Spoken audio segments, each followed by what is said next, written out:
würde jetzt so gerne einen Schneemann bauen oder eine Schneeballschlacht machen, aber wir fliegen jetzt mit der Maschine da und zwar nach Abu Dhabi. Und da geht es erstmal in die Wüste. Wir testen den neuen Audi e-tron in der Wüste, weil wo sonst? Das erste Mal mit Etihad Airways.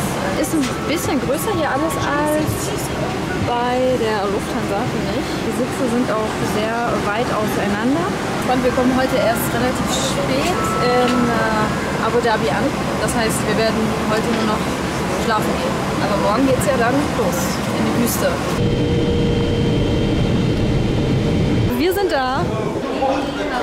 Good evening. Wow. Das sieht ziemlich cool aus. Ich bin gespannt auf das Zimmer. Hast du mal 316, ne?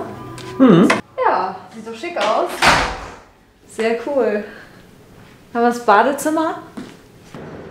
Ich könnte den ganzen Tag in diesem Badezimmer wohnen. Guck mal, wie schön das ist. Oh, ich glaube, ich bin heute hier draußen. Oh, höre ich da das Meer? Ja. Sind wir hier am Meer? Ja. Ernsthaft jetzt? Klar. Komm, wir gehen jetzt noch ans Meer. Okay.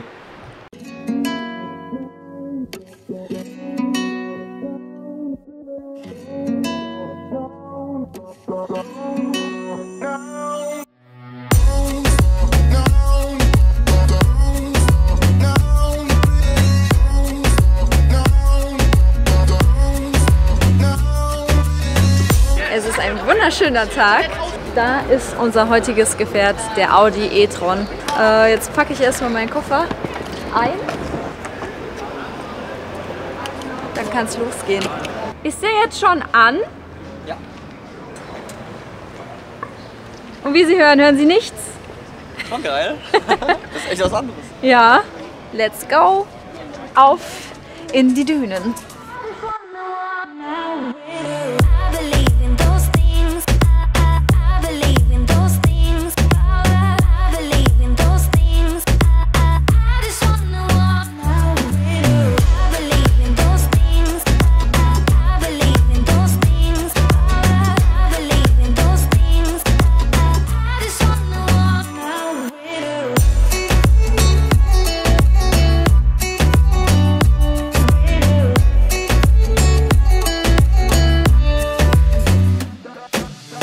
Wir sind jetzt gefühlt 30 Minuten erst gefahren und die Autos, die gerade noch so wunderschön glänzend sauber waren, sehen jetzt nicht mehr so aus. Übrigens, die Farbe, auch wenn man sie jetzt schwer erkennen kann, von unserem, den wir fahren, ist Galaxy Blue. Oh Gott, guckt euch das an. Guckt euch das an. Rückfahrkamera auch super klar. Sehr schöne weitwinklige Sicht. Ja, und wie man sieht, sieht man nur Sand. Ja. So zweimal das Fenster unten gehabt und ich habe jetzt schon alles voller Sand. Ich habe echt schon Sand zwischen den Zähnen. Ich auch. Einmal Fenster aufgemacht, direkt von mir steht es im Gebiss. So, also der erste Eindruck vom Fahrgeräusch ist, das Auto ist wirklich wesentlich leiser als jetzt ein Fahrzeug, wo man das Motorengeräusch noch dazu hört. Man hört halt die Abrollgeräusche von den Reifen, Windgeräusche, die kann man halt nicht vermeiden. Aber wir fahren jetzt 130 und es ist wirklich ein angenehmes Fahren, finde ich. So, jetzt beschleunige mal hier aus dem Kreisverkehr, damit wir mal was hören.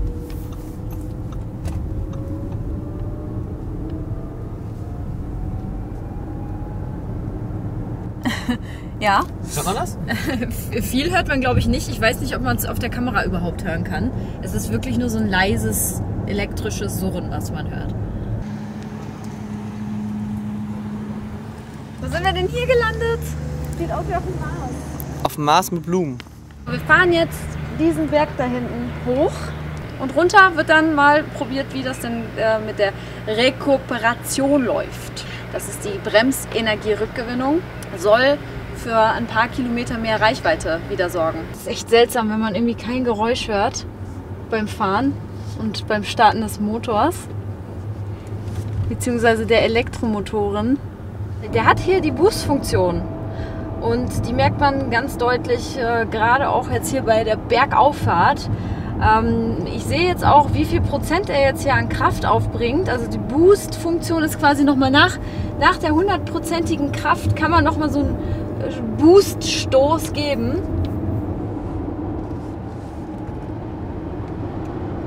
Boah, das... da muss man echt aufpassen. Es ist echt eine Gewöhnungssache, weil man hört halt nichts und man hat sich über die Jahre so daran gewöhnt, dass man auch so ein bisschen mit dem Gehör auch arbeitet. Und wenn du eben nichts hörst, denkst du auch irgendwie, du fährst nicht schnell. Und die Beschleunigung ist halt auch eben enorm bei dem Auto. Ne? Einmal richtig Kickdown geben. Das ist der Wahnsinn. Es ist auch total leise. Oh, guck mal schön, der Ausblick. Ja, der Ausblick ist echt geil.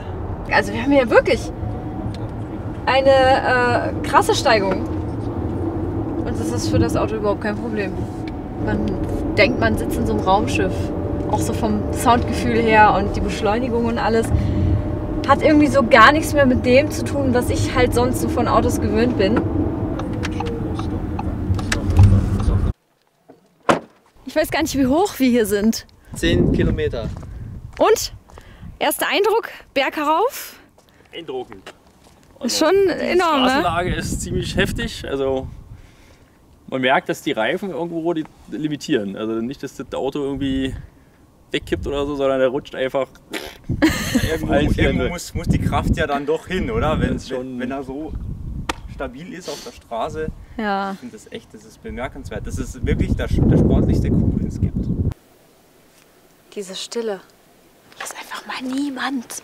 Aber ich dachte mir, ich nutze die Zeit jetzt mal, um mal ein bisschen Tacheles zu reden. Vielleicht noch mal so ein paar kurze Infos zu dem Auto. Also der e-tron, der hat 2 Elektromotoren auf beiden Achsen verteilt.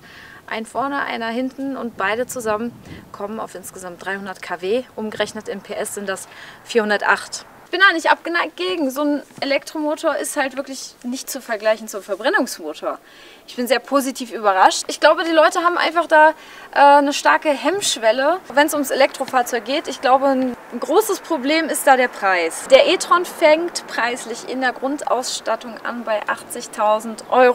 Nur mal zum Vergleich, der Audi Q5 2019 kostet in der Grundausstattung 46.000 € und der Q7 64.000 € in der Grundausstattung. Der e-tron ist ja sowas dazwischen. Der e-tron ist ja so, könnte man sagen, Q6-Basis. Der liegt zwischen dem Q5 und dem Q7. Audi gibt ja eine Reichweite von 400 Kilometern an. Ob man die letztendlich schafft, auch im Winter, müsste man testen. So sieht das Ganze übrigens aus, wenn wir das Auto starten. Bremse drücken, Startknopf drücken, kennt ihr ja. Man hört halt jetzt nur nichts mehr, außer dass jetzt wirklich hier die Elektronik im Fahrzeug angeht. Wenn ich jetzt einen Gang einlege, dann ziehe ich einfach jetzt hier runter, was mir persönlich einfach nicht gefällt. Dieser virtuelle Außenspiegel ist optisch wirklich ein ganz tolles Teil. Und weil es halt eben noch nicht so etabliert ist in der Autobranche, ist das natürlich auch mal was Neues. Aber zum Fahren stört es mich wirklich. Wenn ich jetzt hier ganz normal in den Außenspiegel gucken würde, hast du nur so einen ganz leichten Blick nach links oder eben nach rechts, aber du hast im Augenwinkel immer noch die Straße.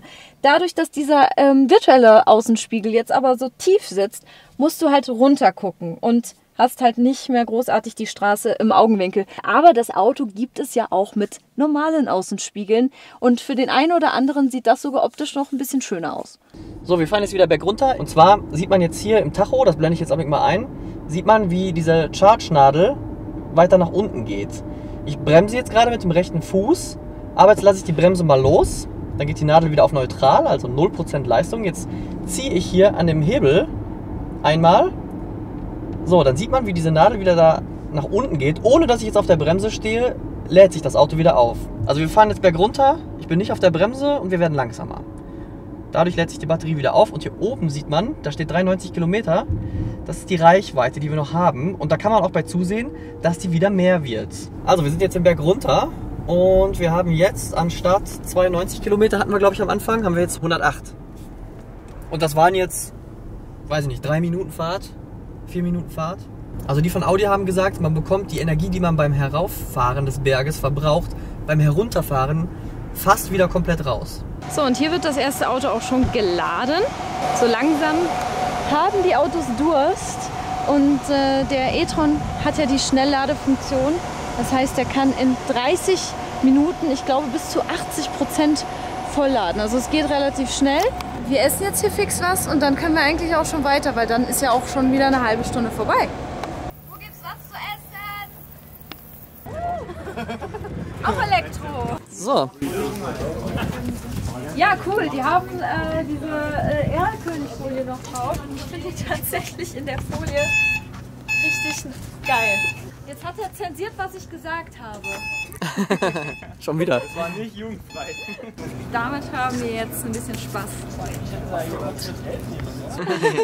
Ja, dann fahren wir da rum. So ein e-tron oder generell so ein Elektrofahrzeug ist super für eine Safari, weil näher kommst du an die Tiere nicht ran. Weil die Autos sind ja super leise. Solange du immer unterwegs eine Ladestation findest. Ja, stimmt. Eingepackt. Gut gemacht.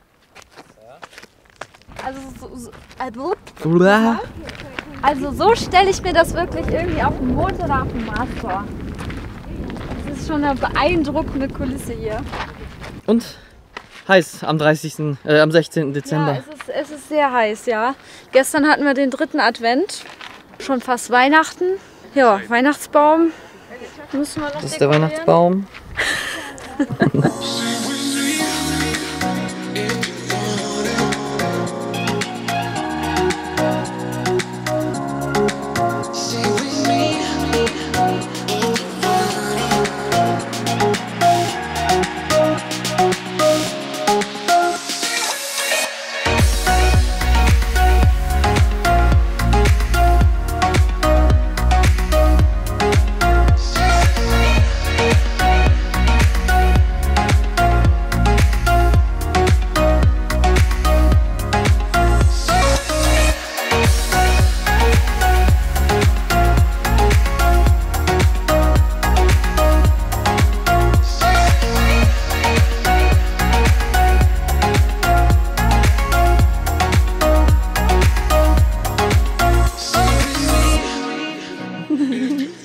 Influencer-Foto. Ja.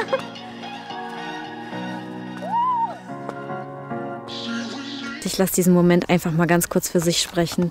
Wir stehen hier wirklich mitten in den Dünen. Das ist so dieser Moment, worauf ich den ganzen Tag gewartet habe, bei Sonnenuntergang. Es ist absolut still. Man hört einfach nichts. Klaus macht gerade noch ein paar Fotos. Es ist einfach nur episch. Das ist so ein Moment, ich wünschte, der würde gar nicht aufhören. Ist einfach so schön. Der Sonnenuntergang hier in Abu Dhabi ist einfach unglaublich und der zieht sich so extrem lang. Man kann ja wirklich sehr weit gucken und es ist einfach, zieht euch das rein, das ist einfach wunderschön. Die Sonne ist untergegangen, die ganzen Leute haben sich schon soweit... Ja, ihr Lieben, jetzt geht's wieder für uns zurück. Es geht tatsächlich, es war jetzt echt nur eine Nacht. Ich wäre am liebsten noch viel, viel länger hier geblieben, weil es gibt hier noch so viel zu sehen und so viel zu testen mit dem Auto. Leider gar nicht alles geschafft, aber dennoch war es ein wunderschöner Tag hier in Abu Dhabi und ich denke, das war nicht das letzte Mal, dass ich hier war. Ja, ich hoffe, das Video hat euch gefallen. Wenn ja, dann vergesst nicht, einen Daumen nach oben da zu lassen. Und vergesst natürlich nicht, meinen Kanal zu abonnieren. Das könnt ihr hier auf dem Button jetzt machen. Und ja, Klaus, willst du auch noch Tschüss sagen? Tschüss. Wir sehen uns beim nächsten Mal. Ciao.